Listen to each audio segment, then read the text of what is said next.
দেখতে পাচ্ছেন যে দীর্ঘদিন পরে রংধনু দেখলাম এবং নিজের চোখে, যেটা ক্যামেরায় ধারণ না করলেই নয়। এটা আসলে সচরাচর পাওয়া যায় না, হয়তো বা দেখা গেছে উঠে আমরা আমাদের চোখে পড়ে না। তো আজ এই সুযোগ হাতছাড়া করিনি, দেখা মাত্রই রংধনুটা ভিডিও করে নিলাম যেন সবাইকে দেখাতে পারি।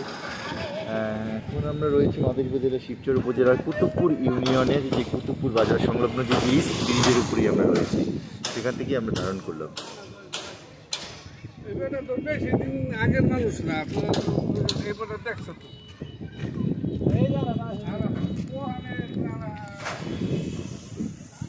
এই রংধনু ভিডিও করতেন, এখানে আমরা বাইকটা দাঁড় করিয়ে ভিডিও ধারণ করছি এই মুহূর্তে। আবার এই রোদ অবস্থায় আবার গুড়ি গুড়ি বৃষ্টি পড়ছে, আপনাদের দেখানোর চেষ্টা করছি। কি রোদের মধ্যে বৃষ্টি